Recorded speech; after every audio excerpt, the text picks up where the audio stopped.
Hello, I am Stephanie Mace, Associate State Director of Advocacy and Outreach with AARP Texas.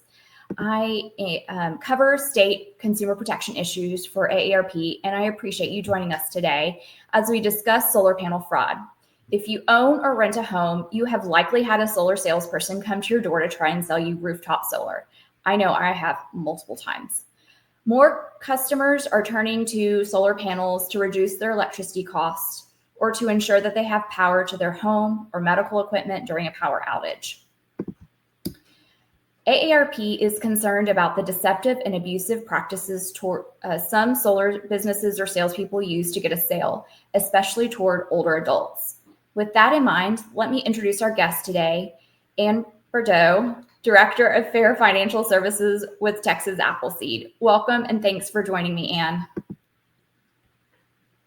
Hi, Stephanie. Thank you so much for having me here. And we have been working on consumer practices and fair lending for a long time, but would love for you to tell our viewers a little bit about your organization and more about the work that you do.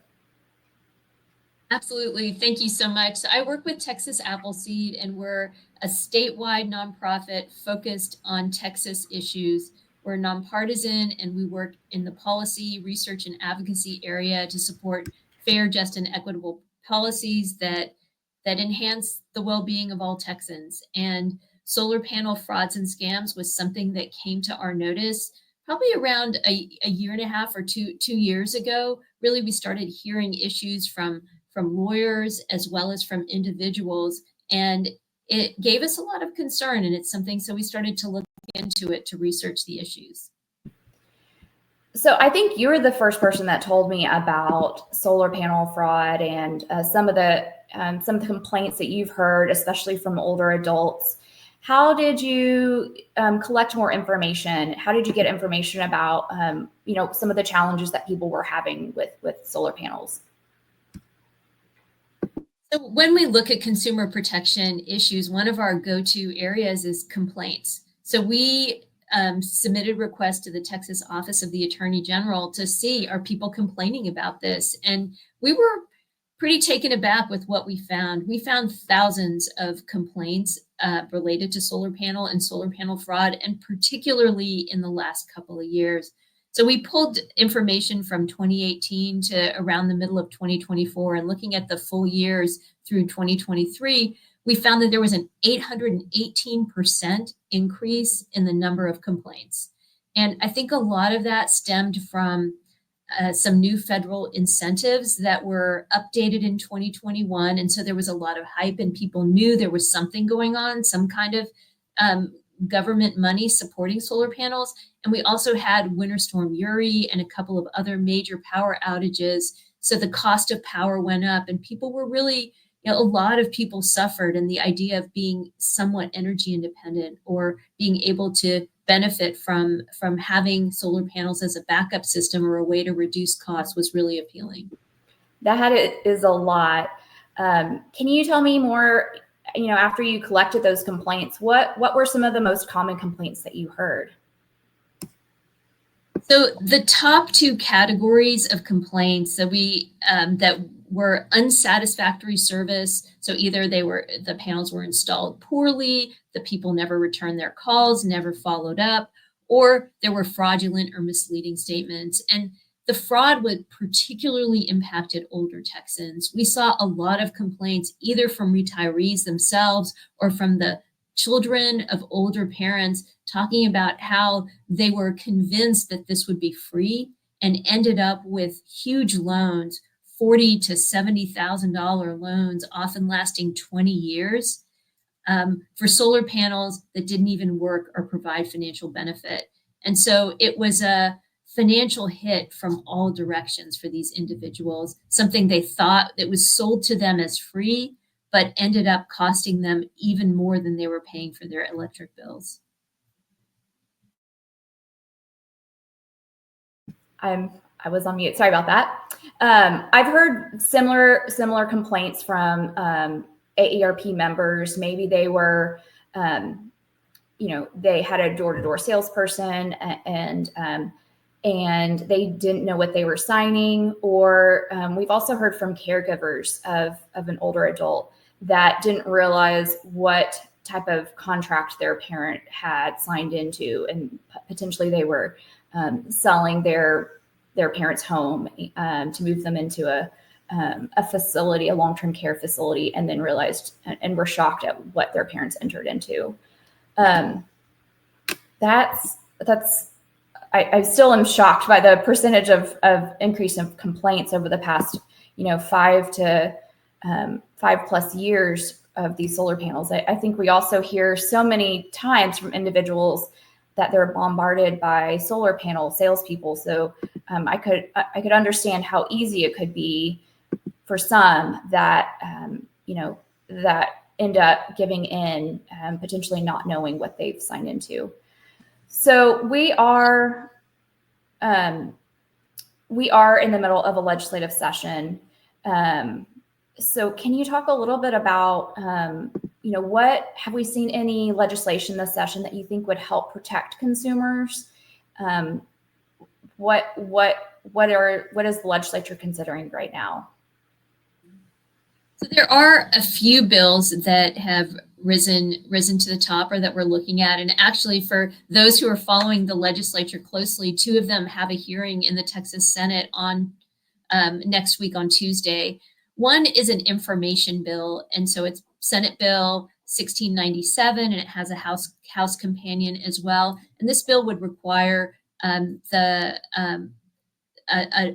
educational document to be produced by the state, and for local utilities to post it on their website and include it in bills to give people information about what you should look for in a solar system. What are the considerations? Who qualifies for credits? Because a lot of people think they're getting money from the government, but if their only income is Social Security and they don't pay taxes, these are tax credits. So you only get money if you're paying taxes. And a lot of people don't understand that. And many salespeople really conceal that information or outright lie. And so it just tries to give people information. And information is power, and I believe that information is helpful. But what we've seen and the types of problems that we've seen indicate that we also need some structural changes in the market. And there's another bill, Senate Bill 1036, that would create a registration process, which is very similar to licensing for the solar salespeople and the installers and the companies themselves, to create some basic standards of conduct as well as accountability, so that if people are defrauded or mistreated, there's somewhere to go to get help. That's good. I mean, it sounds like licensing would provide some type of accountability in place for people to go if they have issues. I keep wondering about when you're signing into a contract, you're also, in a lot of cases, people are also having to sign a loan. Is that something that you think legislators are considering, that both of those contracts would be, or what are some additional consumer protections that you think that should be added or have advocates push for? So we're definitely hoping that the protections will be strengthened. One of the key things and the key deceptions is that people, and often older Texans, may not even realize that they're signing up for a loan when they sign up for these solar panels. Maybe someone thinks they're signing a document for a credit check and they end up with a loan. And the problem with these loans is they add tremendous amount of fees to the cost. So the cash price of a solar system may be $20,000, but they're packing in something they call dealer fees, which can be an additional $10,000, like an additional 50% sometimes of the total cost of the project. And so all of those fees are then, the homeowner's responsible for all of that. And so any protection that helps people get out of a transaction that's fraudulent or that violates the law needs to include protections related to any loan that's connected, so that people are made whole. So if someone is deceived, if someone is mistreated, if there's a violation of the law, the law needs to protect people so that they can back out of the transaction and essentially financially be where they were when they started. And you mentioned people trying, a lot of times this comes to light when children are selling their parents' home because maybe the parents need access to long-term care or other care, and the home is going to be a way to help pay for that. And then they find out that there's something called a lien. There's a lien on the home. And oftentimes the lien, so even though it's not secured by the loan, because they have a lien on the solar panels, it makes it almost impossible to sell the house without paying off that loan.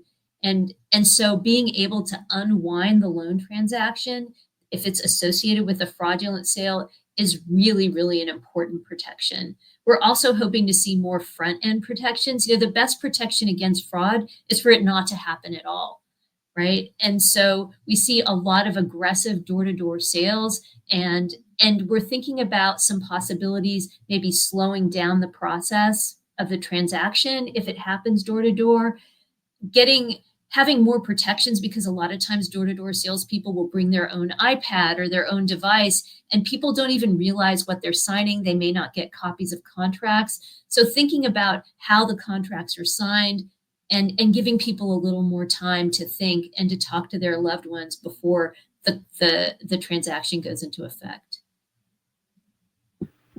I think that's great. I think there may be a little bit of an echo. I think you've kind of covered from even just talking about this legislation, it sounds like you've already kind of given us some advice on if we are thinking about solar panels. I know as there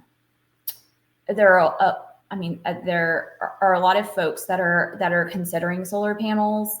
And it sounds like you kind of already gave us great advice about kind of talking to our family members. What's some other advice that you can share about if people are interested in solar panels? What type of advice would you give people? So I do want to make it clear that a lot of people have great experiences with solar panels, and so we're supportive of people meeting their energy needs in efficient ways and ways that align with their financial and life situations. But it's really important. A lot of it's the very basic.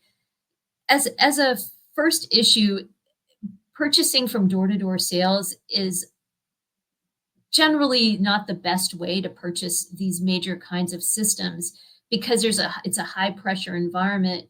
We really recommend researching and getting multiple bids, talking to people with businesses in your community, because a lot of these door-to-door sales may be fly by night. Like, you don't know where they are, and many people complain that they don't answer the phone after they've made the sale.